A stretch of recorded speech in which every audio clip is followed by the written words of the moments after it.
Hello friends, welcome back to my channel. आज की इस वीडियो में हम जानेंगे स्ट्रक्चर मैपिंग क्या होता है। स्ट्रक्चर मैपिंग के अंतर्गत हम ये इंपॉर्टेंट पॉइंट्स को कवर करने वाले हैं। पहला है अप ट्रेंड में ब्रेक अप स्ट्रक्चर कैसे बनता है। दूसरा है डाउन ट्रेंड में ब्रेक अप स्ट्रक्चर कैसे बनता है। तीसरा पॉइंट है अप ट्रेंड में चेंज ऑफ कैरेक्टर कैसे बनता है। चौथा पॉइंट है डाउन ट्रेंड में चेंज ऑफ कैरेक्टर कैसे बनता है। पांचवा है इंड्यूसमेंट क्या है और कैसे बनता है। इन पॉइंट से बाद में डिस्कस करेंगे। पहले स्ट्रक्चर मैपिंग को समझते हैं। स्ट्रक्चर मैपिंग ट्रेडिंग में स्मार्ट मनी कॉन्सेप्ट है, एसएमसी का एक बहुत ही जरूरी हिस्सा है। जब भी मार्केट चलता है, चाहे वो अप ट्रेंड में हो या डाउन ट्रेंड में हो, हमेशा एक स्ट्रक्चर यानी ढांचा बनाता है। यह स्ट्रक्चर हमें बताता है कि मार्केट इस समय किस दिशा में जा रहा है और आगे उसकी क्या मंशा हो सकती है। अब स्ट्रक्चर मैपिंग का मतलब है चार्ट पर प्राइस के इस पूरे स्ट्रक्चर को स्टेप बाय स्टेप मैप करना, ताकि हमें पता चल सके कि मार्केट अभी किस फेज में है। बॉस ब्रेक अप स्ट्रक्चर, चोच चेंज ऑफ कैरेक्टर या कंटिन्यूशन फेज में। स्ट्रक्चर मैपिंग का मकसद, स्ट्रक्चर मैपिंग करने का सबसे बड़ा फायदा यह है कि इससे हमें यह समझ में आता है कि मार्केट कहां से शुरू हुआ, मार्केट कहां डायरेक्शन बदल रहा है और मार्केट अभी किस दिशा में ऑर्डर फ्लो रहा है, बुलिश या बेरिश। अगर आप स्ट्रक्चर मैपिंग सीख जाते हो तो एसएमसी के ट्रेडिंग स्ट्रेटजी जैसे order block, fair value gap, breaker block, rejection block, liquidity SVEEP, stop loss, breakout, supply and demand, POI यानी पॉइंट ऑफ इंटरेस्ट को सीखने में आसानी होगा। अब स्टेप बाय स्टेप समझो। पहला कदम, हाईस और लोस को पहचानो। चार्ट खोलो और सबसे पहले higher high, higher low, lower high और लोअर लो को मार्क करो। यही आपके स्ट्रक्चर मैपिंग की न्यू है। दूसरा कदम, स्विंग पॉइंट को साफ करो। हर स्विंग हाई और स्विंग लो को समझो कि वो कहाँ बना और क्यों बना। ये स्विंग्स बताते हैं कि मार्केट पार्टिसिपेंट कहाँ लिक्विडिटी छोड़ रहे हैं और कहाँ से ऑर्डर ब्लॉक एक्टिव हो रहे हैं। तीसरा कदम, स्ट्रक्चर ब्रेक को देखो। बॉस ब्रेक अप स्ट्रक्चर और चेंज ऑफ कैरेक्टर। जब मार्केट अपने पिछले हाई को तोड़ता है तो बॉस ब्रेक अप स्ट्रक्चर बनाता है, और जब डायरेक्शन बदलती है तो जैसे अप ट्रेंड से डाउन ट्रेंड तो चोच चेंज ऑफ कैरेक्टर बनाता है। स्ट्रक्चर मैपिंग में यह पता लगाना जरूरी है कि ये शिफ्ट कहाँ हो रही है। चौथा कदम, ऑर्डर फ्लो डायरेक्शन तय करो। जब तक हायर हाई हायर लो बन रहे हैं बुलिश स्ट्रक्चर है, जब लोअर हाई और लोअर लो बन रहे हैं बेरिश स्ट्रक्चर है। स्ट्रक्चर मैपिंग से आप यह डायरेक्शन साफ साफ पकड़ सकते। पांचवा कदम, POI point of interest mark करो। अब जब आपने स्ट्रक्चर समझ लिया तो उसके अंदर वो जगह है पहचानो जहां से प्राइस ने मजबूत मूव किया था, यानी order block, fair value gap या लिक्विडिटी जोन। यही वो जगह हैं जहां फ्यूचर में मार्केट वापस आकर रिएक्शन देता है। एग्जाम्पल से समझो। मान लो मार्केट 100 से 200 तक गया, हायर हाई बनाया, फिर 150 तक रिट्रेस किया, हायर लो बनाया, फिर 220 तक गया, दोबारा हायर हाई बनाया। इसका मतलब स्ट्रक्चर अब तक बुलिश है। अब अगर प्राइस 150 के नीचे चला जाता है तो इसका मतलब हुआ कि पिछले हायर लो को तोड़ दिया, यानी चेंज ऑफ कैरेक्टर बनाया। यह स्ट्रक्चर बेरिश हो सकता है। इस पूरी मैपिंग को ही कहते हैं स्ट्रक्चर मैपिंग, जहां आप चार्ट पर हर स्विंग, ब्रेक, कंटिन्यूशन और रिवर्सल को स्टेप बाय स्टेप मैप करते हो। एंट्री और एग्जिट को सही जगह तय करने में स्ट्रक्चर मैपिंग का बहुत योगदान होता है। लिक्विडिटी शिफ्ट के बाद सही दिशा में ट्रेड लेने में, मार्केट स्ट्रक्चर शिफ्ट को पकड़ कर बड़े मूव से पहले एंट्री लेने में, ब्रेकआउट से बचने में। स्ट्रक्चर मैपिंग का मतलब सिर्फ लाइन खींचना नहीं है, बल्कि प्राइस के बिहेवियर को समझना है कि वो कहाँ एक्यूमुलेट कर रहा है, कहाँ मैनिपुलेट और कहाँ डिस्ट्रीब्यूट। जब आप रोज चार्ट पर स्ट्रक्चर मैप करने लगते हो तो धीरे धीरे आपको समझ आने लगता है कि स्मार्ट मनी कैसे मार्केट को स्ट्रक्चर के हिसाब से चलाता है। चलो अब डिटेल में डिस्कस करते हैं। First chapter, break up structure up trend में कैसे बनता है। ट्रेडिंग में ब्रेक अप स्ट्रक्चर बॉस को समझना बेहद जरूरी है, क्योंकि यही वो पॉइंट होता है जो हमें बताता है कि मार्केट किस दिशा में आगे बढ़ने वाली है। जब मार्केट अप ट्रेंड में होती है तब ब्रेक अप स्ट्रक्चर एक संकेत देता है कि बायर सब भी मार्केट पर कंट्रोल में हैं और प्राइस हायर हाई बनाकर अपनी दिशा को कंटिन्यू कर रही है। अब समझते हैं इसे स्टेप बाय स्टेप। जब मार्केट किसी अप ट्रेंड में चल रही होती है तो उसकी सबसे पहली पहचान होती है कि प्राइस लगातार हायर हाई और हायर लो बना रही होती है, यानी हर नया हाई पिछले हाई से ऊपर और हर नया लो पिछले लो से ऊपर बनता है। यह स्ट्रक्चर हमें साफ साफ सिखाता है कि मार्केट में डिमांड ज्यादा है और बायर्स अपनी पोजीशन को सस्टेन कर रहे हैं। लेकिन अब सवाल यह है कि ब्रेक अप स्ट्रक्चर आखिर बनता कब है। ब्रेक अप स्ट्रक्चर तब बनता है जब प्राइस किसी पिछले हाई को ब्रेक कर देती है, यानी अगर पहले एक हाई बना हुआ था और उसके बाद प्राइस रिट्रेस होकर हायर लो बनाती है, फिर जैसे ही वह उस पिछले हाई को तोड़ देती है वहीं पर ब्रेक अप स्ट्रक्चर कंफर्म हो जाता है। यह बताता है कि मार्केट अब भी बुलिश है और बायर्स कंट्रोल में है। उदाहरण के लिए मान लीजिए कि मार्केट में 100 का हाई बनाया और 90 का हायर लो बनाया। अब अगर प्राइस दोबारा ऊपर जाकर 100 के ऊपर यानी 105 तक निकल जाती है तो यही वो जगह है जहां पर ब्रेक अप स्ट्रक्चर होता है। इसका मतलब मार्केट ने अपने पिछले रेजिस्टेंस को तोड़ दिया और अब बायर्स ने एक नया हाई बना दिया। बास को कंफर्म करने के लिए सिर्फ वीक ब्रेक नहीं बल्कि बॉडी क्लोज का होना जरूरी है। अगर प्राइस सिर्फ वीक से ऊपर गई और कैंडल बॉडी वापस नीचे क्लोज हो गई तो वो वैलिड बॉस नहीं माना जाएगा। एक प्रॉपर कैंडल क्लोज ही स्ट्रक्चर ब्रेक को वैध बनाता है। बॉस बनने के बाद स्मार्ट मनी अक्सर मार्केट को रिट्रेस कराती है ताकि वो लिक्विडिटी ले सके और फिर नए हायर हाई बना सके। यही रिट्रेसमेंट जोन फ्यूचर में हमारे लिए एंट्री जोन बनता है जिसे हम फेयर वैल्यू गैप या ऑर्डर ब्लॉक के साथ कंबाइन करके यूज कर सकते हैं। ब्रेक अप स्ट्रक्चर हमें यह भी समझाने में मदद करता है कि मार्केट अभी किस स्टेज में है, कंटिन्यूशन फेज में है या रिवर्सल फेज में। अगर लगातार हायर हाई और हायर लो बनाते जा रहा है तो बॉस हर बार ऊपर की दिशा में बनता रहेगा। यह दर्शाता है कि ट्रेंड अभी इंटैक्ट है और कोई मेजर वीकनेस नहीं आई है। लेकिन अगर कभी प्राइस अपने पिछले हायर लो को तोड़ देती है तो इसका मतलब है कि अब स्ट्रक्चर ब्रेक डाउन डायरेक्शन में हुआ है, यानी यह पहला संकेत होता है कि अब ट्रेंड कमजोर हो रहा है और शायद अब मार्केट रिवर्सल की ओर बढ़े। बॉस को समझने का असली फायदा तब होता है जब आप इसे चार्ट पर विजुलाइज करते हैं। हर बार जब कैंडल प्रीवियस स्विंग हाई के ऊपर क्लोज होती है तो आप समझ लीजिए कि बायर फिर से एक्टिव हो गए हैं। यह वो जगह होती है जहां स्मार्ट मनी लिक्विडिटी लेती है और नए ऑर्डर्स लगाते हैं। ब्रेक अप स्ट्रक्चर को सिर्फ लाइन ब्रेक के रूप में नहीं बल्कि साइकोलॉजी के रूप में देखना चाहिए। जब स्ट्रक्चर ब्रेक होता है तो इसका मतलब है कि पिछले सेलर्स अब स्टॉप आउट हो चुके हैं और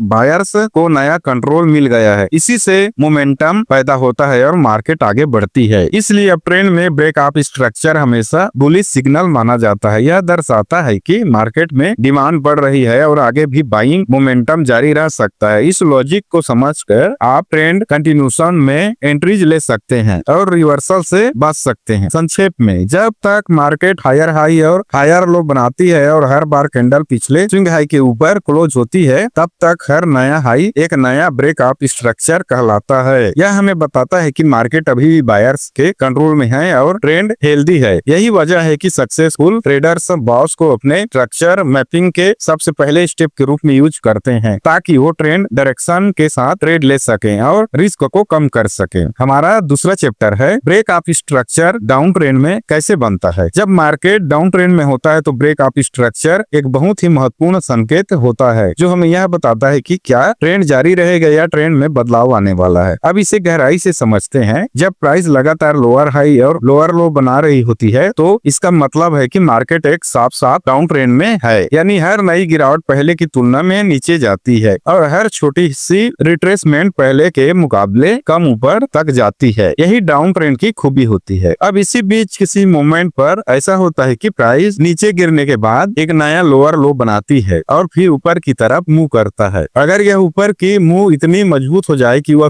लोअर हाई को तोड़ दे तो यही जगह होती है break up structure. Break up structure का मतलब यह है कि अब मार्केट की वो संरचना जो पहले लगातार नीचे जा रही अब उसमें दरार पड़ गई है, यानी जहां पहले हर बार सेलर्स कंट्रोल में थे अब बायर्स ने पहली बार अपनी ताकत दिखाई है। जब भी कोई पुराना लोअर हाई टूट जाता है तो इसका मतलब यह होता है कि डाउन ट्रेंड कमजोर पड़ने लगा है। अब यहाँ से दो ही चीजें हो सकती है, या तो मार्केट एक नया अप ट्रेंड शुरू करे या फिर सिर्फ एक गहरी रिट्रेसमेंट लेकर फिर नीचे की तरफ बढ़े। अक्सर स्मार्ट मनी ट्रेडर्स ऐसे ब्रेक को ध्यान से देखते हैं क्योंकि वे वही पॉइंट होता है जहां लिक्विडिटी स्वीप और ऑर्डर ब्लॉक जैसे सेटअप बनते हैं। बहुत बार मार्केट जानबूझकर पिछले लोअर हाई को तोड़कर रिटेल ट्रेडर्स को फंसाता है ताकि फिर से नीचे की ओर प्राइस को पुश किया जा सके। इसलिए हर बार बॉस ट्रेंड रिवर्सल का सिग्नल नहीं होता बल्कि कई बार यह सिर्फ लिक्विडिटी लेने का काम करता है। डाउन ट्रेंड में बॉस की पहचान करने के लिए आपको चार्ट पर ध्यान से यह देखना होगा कि कहां पर प्राइस ने पिछला लोअर हाई ब्रेक किया है। अगर वह ब्रेक क्लियर और स्ट्रॉन्ग कैंडल से हुआ है तो यह दिखाता है कि अब बायर से की इंटरेस्ट बढ़ रही है। इसके बाद यदि प्राइस उस ब्रेक पॉइंट पर वापस रिट्रेस होकर फेयर वैल्यू गैप या ऑर्डर ब्लॉक से रिएक्शन देता है तो यह कंफर्मेशन होती है कि अब डाउन ट्रेंड खत्म होकर अब ट्रेंड शुरू हो सकता है। लेकिन अगर प्राइस ने सिर्फ थोड़ा सा हाई ब्रेक किया और तुरंत वापस गिर गया तो समझिए मार्केट ने बस लिक्विडिटी हंट की और असली डाउन ट्रेंड अभी भी जारी है। इसलिए जब भी आप बॉस देखें तो उसके साथ साथ मार्केट स्ट्रक्चर, वॉल्यूम और रिट्रेसमेंट लेवल का भी ध्यान रखें। बॉस के बाद मार्केट का बिहेवियर ही असली दिशा बताता है। डाउन ट्रेंड में बॉस हमेशा किसी बदलाव का पहला संकेत होता है। यह बताता है कि अब तक जो सेलर्स मजबूत थे उनकी पकड़ कमजोर हो रही और बायर्स धीरे धीरे कंट्रोल में आने लगे हैं। इसलिए एक अच्छे ट्रेडर के लिए यह पॉइंट बहुत ही कीमती होता है। अगर आप इसे सही समय पर पहचान लें तो आप उसी जगह में ट्रेड रिवर्सल की शुरुआत मुंह पकड़ सकते, जहां बाकी लोग डर के मारे ट्रेड से बाहर निकल रहे होते हैं। यही वजह है कि break of structure in down trend smart money trading में एक गोल्डन सिग्नल माना जाता है। हमारा तीसरा चैप्टर है change of character up trend में कैसे बनता है।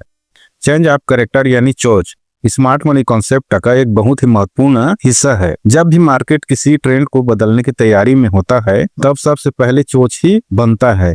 चलिए समझते हैं कि अप ट्रेंड में चेंज ऑफ कैरेक्टर कैसे बनता है। देखिए, जब मार्केट अप ट्रेंड में होता है तो वह हमेशा हायर हाई और हायर लो बनाता है, यानी हर नया हाई पिछले हाई से ऊपर और हर नया लो पिछले लो से ऊपर होता है। यह एक साफ संकेत होता है कि बायर्स मार्केट को कंट्रोल कर रहे हैं। अब जब तक यह स्ट्रक्चर बना रहता है तब तक मार्केट बुलिश ट्रेंड में माना जाता है, लेकिन जैसे ही प्राइस स्ट्रक्चर तोड़ता है वहीं से कहानी बदलने लगती है और यही मोमेंट होता है चेंज ऑफ कैरेक्टर का। मान लीजिए कि मार्केट लगातार हायर हाई और हायर लो बना रहा था। अब एक जगह प्राइस ने नया हायर हाई बनाया और फिर करेक्शन के लिए नीचे आया। इस बार जो करेक्शन आई उसने पिछले हायर लो को नीचे की ओर तोड़ दिया। यहीं पर पहली बार हमें अलर्ट होना चाहिए, क्योंकि यह ब्रेक हमें बताता है कि अब बायर्स की ताकत कमजोर हो रही है और सेलर्स मार्केट में एंटर कर रहे हैं। यही ब्रेक कहलाता है चेंज ऑफ कैरेक्टर, यानी ट्रेंड का कैरेक्टर बदलने लगा। सोच हमेशा ट्रेंड रिवर्सल का पहला संकेत होता है। इसका मतलब यह नहीं कि ट्रेंड तुरंत उलट जाएगा, लेकिन यह एक अर्ली वार्निंग होती है कि अब बायर्स का डोमिनेंस खत्म होने लगा है। जब हायर लो टूटता है तो स्ट्रक्चर बुलिश से बेरिश में कन्वर्ट होने की तैयारी करता है। इसी को हम कहते हैं कि अप ट्रेंड से डाउन ट्रेंड की शुरुआत हो रही है। अब स्मार्ट मनी ट्रेडर इस सोच को बहुत गंभीरता से लेते हैं, क्योंकि यहीं से वे समझ जाते हैं कि अब लिक्विडिटी कहाँ ट्रैप्ड है और नेक्स्ट मूव किस डायरेक्शन में आने वाला है। जब चोज बनता है तो प्राइस अक्सर उसी जगह वापस आकर एक छोटा रिट्रेसमेंट करता है, यानी जहां ब्रेक हुआ था वहां टेस्ट करने आता है। उस जगह को हम मिटिगेशन पॉइंट या ऑर्डर ब्लॉक जोन भी कह सकते हैं। वहीं से स्मार्ट मनी एंट्री लेती है। अब अगर आप चार्ट पर देखेंगे तो पाएंगे कि चोज के तुरंत बाद प्राइस स्ट्रक्चर बदलने लगता है। पहले जहां मार्केट हायर हाई बना रहा था अब लोअर हाई और लोअर लो बनाना शुरू करता है, यानी अप ट्रेंड से डाउन ट्रेंड में ट्रांजिशन यहीं से होता है। इसलिए इसे चेंज ऑफ कैरेक्टर कहा जाता है। मार्केट का बिहेवियर बदल गया। ध्यान देने वाली बात यह है कि हर स्मॉल पुल बैक को चोच नहीं मानना चाहिए। असली चोच तभी माना जाएगा जब मार्केट एक क्लियर हायर लो को तोड़े और उसके बाद कंफर्म रिट्रेसमेंट दे। इससे आपको फॉल्स सिग्नल से बचने में मदद मिलेगी। उदाहरण के तौर पर मान लीजिए मार्केट 11,000 से 11,200 तक गया, हायर हाई फिर रिट्रेस होकर 11,100 पर आया हायर लो और फिर से 11,250 तक पहुंचा। अब अचानक प्राइस गिरकर 11,100 को नीचे तोड़ देता है और 11,050 तक चला जाता है। अब यह ब्रेक बताता है कि अप ट्रेंड का स्ट्रक्चर टूट गया, यही चोच बना। इसके बाद अगर प्राइस 11,100 या 11,120 तक वापस आता है और फिर से रिजेक्ट होता है तो यह एक परफेक्ट सेल सेटअप होता है। स्मार्ट मनी ट्रेडर्स इस समय एफजी फेयर वैल्यू गैप या ऑर्डर ब्लॉक को मिलाकर एंट्री लेते हैं, क्योंकि वे जानते हैं कि चोच के बाद मार्केट का ब्याज बदल चुका है। अब डाउनवर्ड मूव की संभावना ज्यादा है। इसलिए याद रखिए अप ट्रेंड में चोच तब बनता है जब पहली बार प्रीवियस हायर लो टूट जाता है। यह सिग्नल होता है कि मार्केट अब रिवर्सल मोड में आ गया है। अगर आप इसे सही जगह पहचानते हैं तो आप मार्केट के टर्निंग पॉइंट पर ट्रेड कर सकते हैं। जहां ज्यादातर ट्रेडर्स फंसते हैं वहीं से स्मार्ट मनी एंट्री करती है। संक्षेप में कहें तो चोच मार्केट का पहला संकेत है जो बताता है कि ट्रेंड अब बदलने वाला है। पहले हायर हाई, फिर ब्रेक ऑफ स्ट्रक्चर डाउनवर्ड और उसके बाद रिट्रेसमेंट। यह पूरा सीक्वेंस आपको एक क्लियर पिक्चर देता है कि मार्केट अब बेरिश ब्यास में जा रहा है। अगर आप इसे बार बार चार्ट पर अभ्यास करेंगे तो आप समझ पाएंगे कि ट्रेंड रिवर्सल का असली सुराग हमेशा चेंज ऑफ कैरेक्टर से ही होता है। हमारा चौथा चैप्टर है change of character down trend में कैसे बनता है।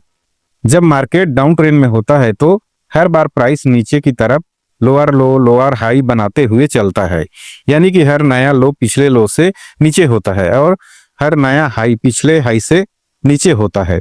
यही पैटर्न डाउन ट्रेंड की पहचान है। लेकिन एक समय ऐसा आता है जब यह लगातार गिरता हुआ ट्रेंड अपनी ताकत खोने लगता है। अब यहाँ से अगर हमें जानना हो कि मार्केट डाउन ट्रेंड से अप ट्रेंड में बदलने वाला है तो हमें चेंज ऑफ कैरेक्टर यानी कि चोच को समझना होगा। Change of character down trend में तब बनता है जब मार्केट पहली बार अपने पिछले स्ट्रक्चर हाई को ब्रेक कर देता है। मतलब जब प्राइस एक ऐसा हाई तोड़ देता है जो डाउन ट्रेंड के दौरान लगातार रेजिस्टेंस की तरह काम कर रहा था। इससे यह संकेत मिलता है कि अब सेलर्स की ताकत कमजोर हो रही है और बायर्स मार्केट को कंट्रोल में लेना शुरू कर रहे हैं। यह एक बहुत ही महत्वपूर्ण मोमेंट होता है क्योंकि यहीं से मार्केट की दिशा बदलने के संकेत मिलते हैं। अब इसे थोड़ा और डिटेल में समझो। मान लो मार्केट नीचे गिरते हुए लगातार लोअर हाई और लोअर लो बना रहा है, फिर अचानक प्राइस एक नया लो बनाने की बजाय एक हाई तक जाता है और उस पिछले लोअर हाई को ब्रेक कर देता है। यही ब्रेक चेंज ऑफ कैरेक्टर कहलाता है। इसका मतलब यह होता है कि अब मार्केट ने अपना कैरेक्टर यानी व्यवहार बदल दिया। पहले वो सेल साइड में था, अब वो बाय साइड में शिफ्ट होने के संकेत दे रहा है। सोच के बाद अक्सर मार्केट में एक छोटा रिट्रेसमेंट होता है जिसे समझदारी से एंट्री के लिए यूज किया जा सकता है। जब प्राइस पिछले ब्रेक हुए लेवल पर वापस आता है और वहां पर ऑर्डर ब्लॉक या फेयर वैल्यू गैप बनाता है तो वह एरिया एक पॉइंट ऑफ इंटरेस्ट बन जाता है। यहीं से मार्केट फिर से ऊपर की दिशा में मूव करता है और नया स्ट्रक्चर हाई बनाता है जिससे अब ट्रेंड की पुष्टि होती है। ध्यान देने वाली बात यह है कि हर छोटा ब्रेक चोच नहीं होता। असली चेंज ऑफ कैरेक्टर तभी माना जाएगा जब प्राइस मार्केट के किसी महत्वपूर्ण स्ट्रक्चर हाई को तोड़े, यानी जो हाई पिछले सेलिंग वेव के दौरान बना था और जहां वे मार्केट ने नीचे गिरना शुरू किया था। जब ऐसा होता है तो इसका मतलब यह होता है कि उस लेवल पर मौजूद सेलर ऑर्डर्स अब खत्म हो चुके हैं और बायर्स ने वहां अपनी पोजीशन बनानी शुरू कर दी है। यही कारण है कि चेंज ऑफ कैरेक्टर हमेशा एक ट्रेंड रिवर्सल का पहला संकेत माना जाता है। अब अगर हम इसे चार्ट पर देखें तो पाएंगे कि पहले नीचे की ओर जाते हुए लोअर हाई बना रहा था, जैसे first lower high, second lower high और थर्ड लोअर हाई। फिर अचानक मार्केट ऊपर की तरफ मूव करता है और तीसरे लोअर हाई को ब्रेक कर देता है। यह वही पॉइंट है जहां चेंज ऑफ कैरेक्टर बनता है। इस समय कई ट्रेडर्स को लगता है कि यह बस एक पुल बैक है, लेकिन स्मार्ट मनी ट्रेडर्स जानते हैं कि यह एक सिग्नल है कि मार्केट अब अपनी दिशा बदलने की कोशिश कर रहा है। वे इस लेवल पर ध्यान देते हैं और अगले कैंडल में बाय सेटअप की तलाश करते हैं। डाउन ट्रेंड में बना चेंज ऑफ कैरेक्टर असल में बायर्स की जीत का पहला सबूत होता है। यह दिखाता है कि मार्केट में डिमांड वापस आ गई है और अब प्राइस धीरे धीरे ऊपरी स्ट्रक्चर बनाना शुरू करेगा। लेकिन यहाँ गलती ये होती है कि कई ट्रेडर्स सोच के तुरंत बाद एंट्री ले लेते हैं। यह गलत तरीका है। असली स्मार्ट एंट्री तब होती है जब प्राइस रिट्रेसमेंट करके किसी ऑर्डर ब्लॉक या डिस्काउंट जोन में वापस आता है, क्योंकि वहां से बायर्स दोबारा एक्टिव होते हैं और नया बुलिश मूवमेंट शुरू होता है। इसलिए चेंज ऑफ कैरेक्टर को सिर्फ एक ब्रेक के रूप में मत देखो, इसे एक ट्रेंड रिवर्सल सिग्नल के रूप में समझो। यह बताता है कि मार्केट का पूरा सेंटीमेंट बदल रहा है।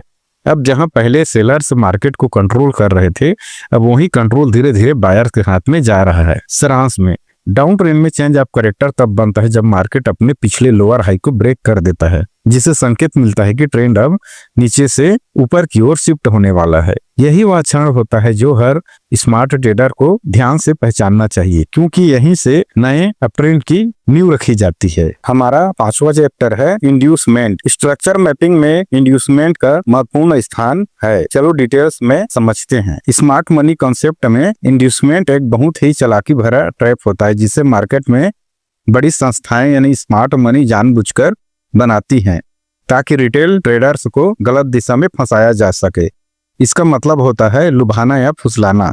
यानी मार्केट एक ऐसी स्थिति बनाता है जिससे रिटेल ट्रेडर को लगता है कि अब ट्रेंड एक दिशा में जाने वाला है, लेकिन असल में स्मार्ट मनी उसी मौके पर उनकी लिक्विडिटी को खा लेती है और प्राइस को उल्टी दिशा में मूव करवा देती है। अब समझिए कि इंड्यूसमेंट आखिर बनता कैसे है।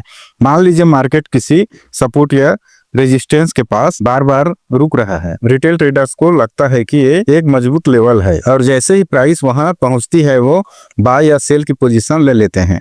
लेकिन स्मार्ट मनी इस लेवल को बखूबी पहचानती है और जानती है कि यहाँ बहुत सारे स्टॉप लॉस ऑर्डर्स लगे हुए हैं, तो वो क्या करती है, प्राइस को जानबूझकर उस लेवल के थोड़ा ऊपर या नीचे पुश करती है ताकि सभी रिटेल ट्रेडर्स के स्टॉप लॉस हिट हो और फिर वहीं से असली दिशा में मार्केट को ले जाती है। यही फंदा इंड्यूसमेंट कहलाता है, यानी पहले एक झूठी उम्मीद जगाना और फिर उसी उम्मीद के खिलाफ मूव करके भीड़ को फंसा देना। स्मार्ट मनी यह फंदा इसलिए लगाती है ताकि मार्केट में लिक्विडिटी इकट्ठा की जा सके, क्योंकि बिना लिक्विडिटी के वे अपनी बड़ी बड़ी पोजीशन नहीं भर सकते। इंड्यूसमेंट प्राइस स्ट्रक्चर के अंदर POI यानी पॉइंट ऑफ इंटरेस्ट से ठीक पहले बनता है। मान लीजिए कि किसी महत्वपूर्ण ऑर्डर ब्लॉक या फेयर वैल्यू गैप के पहले मार्केट में एक छोटा हाई या लो बनता है और फिर अचानक उससे थोड़ा ऊपर या नीचे जाकर प्राइस रिवर्स हो जाती है। यह वही जगह होती है जहां स्मार्ट मनी ने पहले रिटेल ट्रेडर्स को इंड्यूस किया है, यानी उन्हें फंसाया ताकि वो गलत दिशा में ट्रेड ले और उनकी लिक्विडिटी का उपयोग करके स्मार्ट मनी अपनी असली पोजीशन बना सके। उदाहरण के लिए अगर मार्केट अप ट्रेंड में जा रहा है और किसी लेवल के नीचे छोटे छोटे लो बना रहा है तो रिटेल ट्रेडर को लगता है कि यह एक अच्छा बाय एरिया है, लेकिन स्मार्ट मनी जानती है कि यहाँ बहुत से बायर्स के स्टॉप लॉस नीचे लगे हैं, तो वो जानबूझकर प्राइस को नीचे पुश करती है, उन स्टॉप्स को हिट करवाती है और फिर उसी जगह से असली मूवमेंट ऊपर की तरफ शुरू कर देती है। यही इंड्यूसमेंट टू लिक्विडिटी ग्रैब कहलाता है। इसका दूसरा रूप सेल साइड में होता है। जब मार्केट धीरे धीरे ऊपर की ओर बढ़ रहा होता है, रिटेल ट्रेडर्स को लगता है कि ब्रेकआउट हुआ है, वो बाय में एंट्री लेते हैं, लेकिन स्मार्ट मनी ठीक उसी समय प्राइस को रिवर्स कर देती है ताकि उन सब की पोजीशन लॉस में चली जाए। फिर स्मार्ट मनी उसी सेल पोजीशन से भारी मुनाफा कमाती है। स्मार्ट मनी इंड्यूसमेंट का इस्तेमाल अपने बड़े ट्रांजैक्शन के लिए करती है क्योंकि उन्हें मार्केट में बड़ी मात्रा में लिक्विडिटी चाहिए होती है। रिटेल ट्रेडर्स के स्टॉप लॉस ही वो लिक्विडिटी होती है जिसे स्मार्ट मनी अपने फायदे के लिए यूज करती है। अब सवाल ये है कि रिटेल ट्रेडर्स इस ट्रैप से कैसे बचे। सबसे पहले हर बार जब आपको लगे कि कोई ब्रेकआउट या ब्रेकडाउन हुआ है तो तुरंत एंट्री मत लें। पहले यह देखें कि क्या उस ब्रेक के बाद मार्केट में कोई फेक मूव यानी इंड्यूसमेंट का सिग्नल तो नहीं बन रहा है। अगर प्राइस किसी पुराने हाई या लो को थोड़ा सा तोड़कर वापस उसी जोन में लौट आता है तो समझिए यह इंड्यूसमेंट है और स्मार्ट मनी अब रिवर्स साइड की मूवमेंट शुरू करने वाली है।